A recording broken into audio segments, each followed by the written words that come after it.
Okay, I'm sure by now you've seen Doug McIntyre, my colleague and former teammate here at ESPN, now at Fox Sports Soccer, report on the U.S. men's national team, some tidbits on where they are today since Mauricio Pochettino took over, and he had a few things to say about Christian Pulisic, about Serginho Dest, and today I'm going to talk to you about Weston McKennie.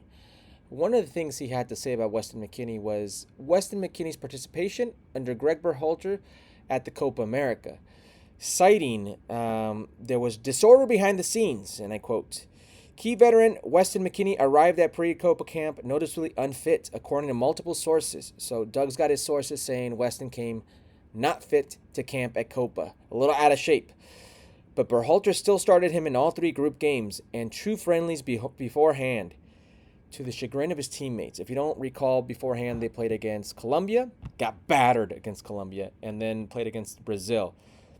Better against Brazil, didn't lose to Brazil. So Weston started both those games. He goes on to start the first game against Bolivia. I believe he plays 78 minutes. And the next two, Panama 90 minutes, the game that they end up losing. This was the Timothy Weah red card. And the game against Uruguay that they end up losing as well, that knocks them out of the Copa America, making them the first host nation in Copa America history not to advance to the next round after the group phase. Where do we start here? Let's start with the obvious. Weston McKennie showing up out of shape.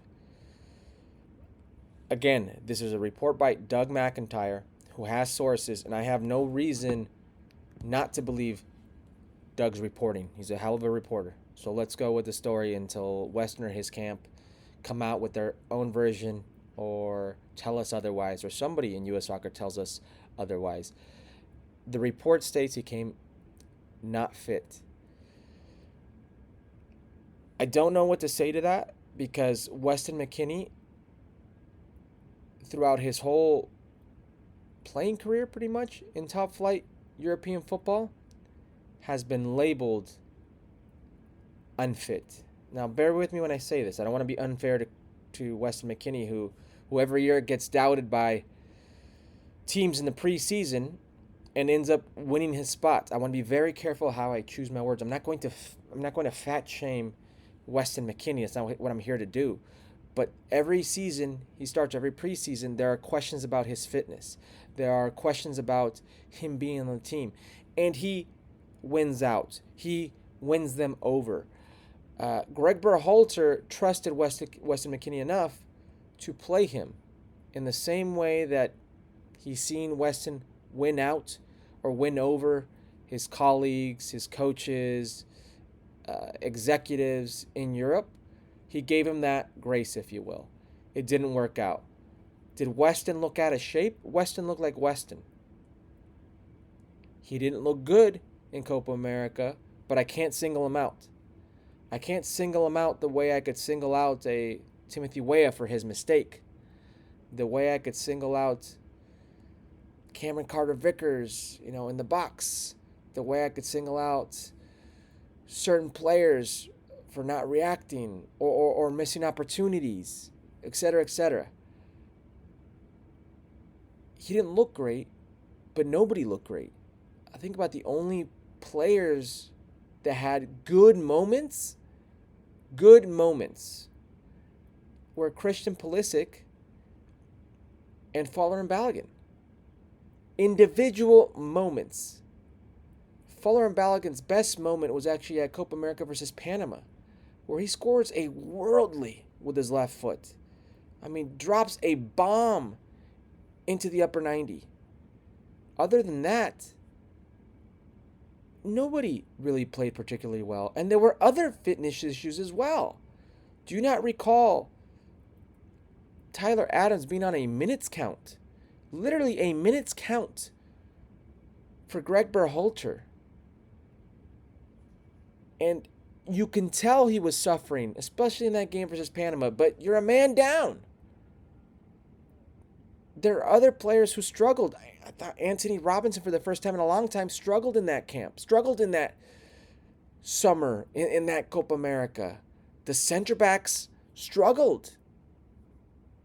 There were players who really, really struggled. Yunus Musa, Timothy Weah, Ricardo Pepi, Fowler and Balogun had that one moment.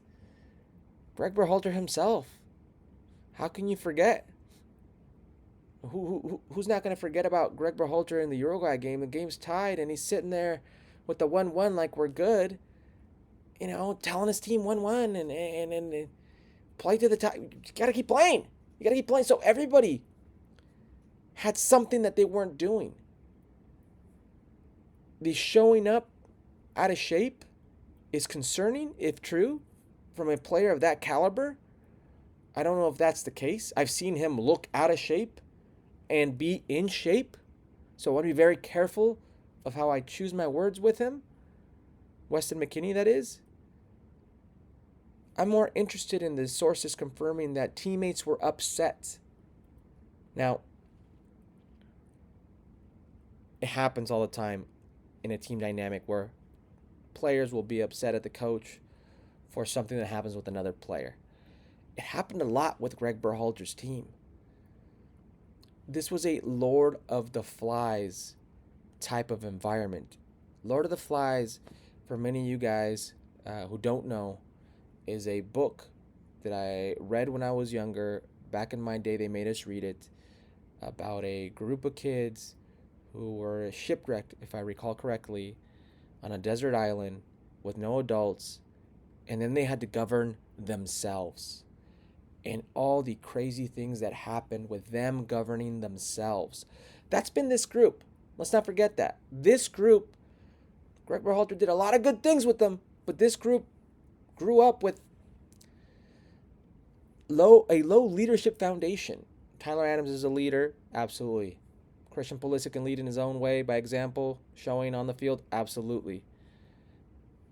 But the Michael Bradleys, the Tim Howards, in my day, Steve Cherundolo's, Jay Demerits, Carlos Bocanegras, the even third goalkeeper, Marcus Hanneman, a player who played in Europe for many years, the Casey Kellers. I go on and on and on. The Brian McBrides who were there for some of these guys, the Clint Dempseys, the Landon Donovan, and those guys in their own right with leadership. Those guys weren't there. They didn't have leaders showing them how. They didn't have somebody guiding them the right way. They all got an opportunity because U.S. Soccer says we have to blow this out. They threw the baby out with the bathwater. They said, blow it up. Sunil Gulati, you're out. We got to start from scratch. Dave Sarachan was a caretaker for about 12, 13 months, babysitting kids. You had players getting opportunities in the full national team without really warranting them. None of these players had any business on the national team under any different circumstance. But they blew it up, and they got an opportunity, and they grew, and they became brothers, they became a family, all that stuff, these cliches you hear, yes, absolutely. But they also governed themselves. While they were green, while they were young, while they were mature, you know who the greenest one of all was? It was Greg Berhalter. He was a national team coach for the first time. He was only a head coach for so many years. So it's more concerning to me the reaction of the teammates and how that can become toxic to the environment than the players showing up unfit.